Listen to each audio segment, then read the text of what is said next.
What's going on, Pokemon trainers? Welcome back to the channel, and today we are diving into one of the most exciting events to ever hit Pokemon Scarlet and Violet, the Shiny Rayquaza Tera Raid. This event will mark the first ever Shiny Tera Raid event in the game, and honestly, you don't want to miss this. It's going to be from December 20th to January 5th, 2025, and we'll have a chance to catch this majestic dragon in its stunning shiny form. Now, before we can add it to our teams, we have to beat it in a raid battle, and let me tell you, Rayquaza is no pushover at all. But in this video, we're going to break down everything you need to know, its moves it can learn, what makes it such a threat, and the best Pokemon builds you can prepare to beat this raid. Let's get into the video. So first things first, what makes Rayquaza such a challenging Tera Raid? Well, one, it's a 5-star raid, so let's just be honest, it's not that terrifying. But what can make this really tough is the fact that if people don't have leveled 100 Pokemon. So let's just acknowledge that in a room. Please bring a level 100 Pokemon. That's just going to bring at least half the fight right there. But now if we're talking about Rayquaza, Rayquaza's base stats is kind of insane. It has 150 attack and special attack base stats, meaning it can hit hard on the physical and special side. Combine that with some okay bulk HP and 90 defense on both sides of special and physical defense, it can take some hits if need be. Now, Rayquaza's Tera type for this raid is Dragon, meaning that Dragon, Ice, and Dragon moves will deal super effective damage. But before you grab your Dragon Pokemon, remember, Rayquaza can hit with Dragon moves as well. So, Dragon type Pokemon might not be the safest bet. And also, let's not forget the airlock ability. It really negates all weather effects, meaning strategies like Snowscape, Drizzle, any sandstorm, it won't work here. And the good thing about Snowscape, it can try to boost your ice type Pokemon defenses, but ability really negates that. So we have to think smart about this. So let's look at potential moves that Rayquaza has, and Rayquaza has a lot of moves they can use. On the physical side, we might see Dragon Ascent, its signature flying move. We might see Dragon Claw or Outrage for a lot of hard-hitting dragon move damage. We might see Extreme Speed for priority, and Iron Head to fight against Fairy type Pokemon. Now on the special side, he might use Fire Blast. Fire Blast is for ice type Pokemon, or even Flamethrower. He could use Earth Power or Earthquake for ground coverage, and even Blizzard and Thunderbolt to catch you off guard. It's probably best. It also could have Dragon Dance or Sword Dance, boosting its attack and speed to make it even more dangerous. So we need Pokemon that can handle Rayquaza effectively here, okay? So let's go into the next section, which is the best Pokemon to use. We know what we're up against. We know how great of a mon Rayquaza is, but let's talk about the best Pokemon to counter Shiny Rayquaza. For this raid, Fairy types are probably the best bet because not only are they immune to Rayquaza's dragon moves, but they can deal some super effective damage. Here's some picks in the community that's been circulating around. So number one, Sylveon. We're gonna go with Sylveon, Tera type Fairy, Shell Bell. So when you do damage, you get some health back. Moves of Draining Kiss, Calm Mind, Fake Tears, and Charm. So you can lower attack with Charm. You can get the special defense drop with Fake Tears and Calm Mind, so you boost your special attack and special defense. And Draining Kiss, you get HP, and then you also get more HP with Shell Bell. And the spread is going to be Modest Nature, 252 HP, 252 defense, and 4 special attack. Again, Sylveon would be really great for this raid. Again, Charm, you lower the attack of Rayquaza by 2 stages on turn 1. It's crucial if it uses a physical setup move like Dragon Dance. Then you Calm Mind to boost your special attack and defense. Then you spam Draining Kiss for damage. And then when you finally get the chance to get the Tera, you just Tera Fairy, Draining Kiss spam all day, every day. And when their shield goes up, you can't use Fake Tears, so you want to try to use Fake Tears before the shield goes up. But if the shield goes up again, at that point you should be able to Tera and Tera Fairy. Sylveon goes insane. Now next, Clefable. Clefable is going to be really key Pokemon, I think, support-wise.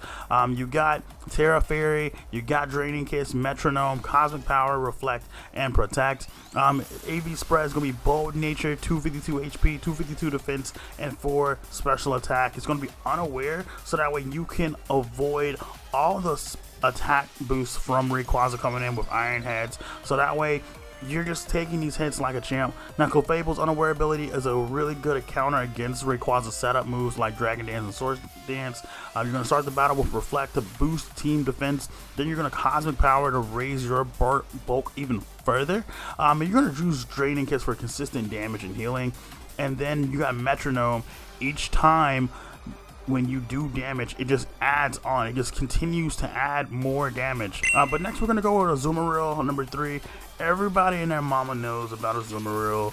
Belly Drum, Shell Bell. You get a team member to heal you, you're in good shape. A lot of the times in the early Tera Raids, Azumarill Belly Drum used to KO everything. So I would not be surprised if someone had a Chimpao, Azumarill, Belly Drum, Play Rough, GG's, right?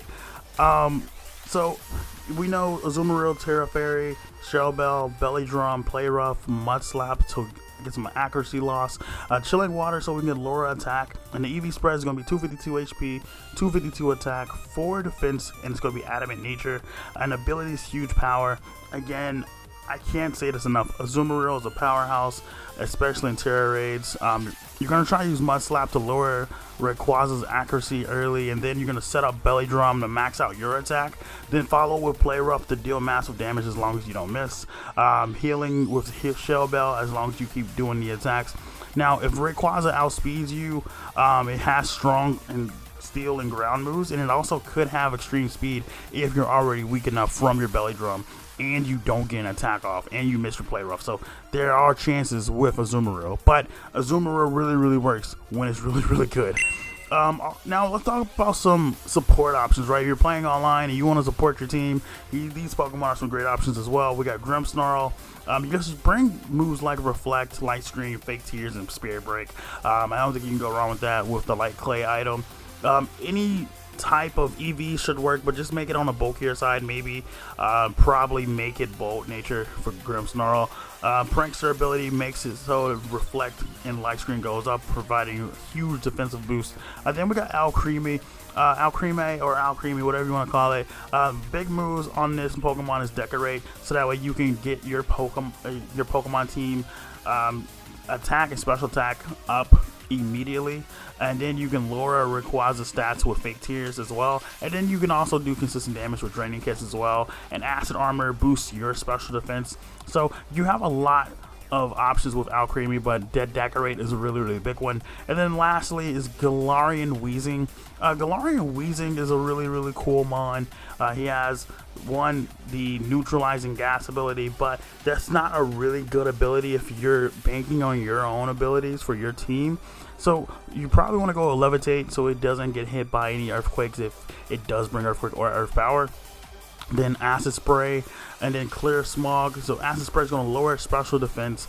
Clear Smog is going to take away any boost that Rayquaza has. You're going to taunt Rayquaza so it can't use Dragon Dance and Swords Dance. And then Strange Steam is just consistent fairy type damage. Again, Clear Smog just boosts all the stats that Rayquaza tries to set up. That's just the biggest move on that mon, but also taunt too. Like, I love a good Galarian Weezing taunt. Here's my final thoughts to make sure you're ready. Again, I said at the beginning of the video, I'm going to say at the end, level 100 Pokemon. Please make sure your Pokemon are fully trained and with max EVs and IVs. Stock up on items. So you need to get some Shell Bells. You need to get some Metronomes.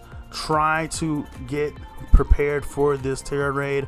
Coordinate your teams already. Next week is going down.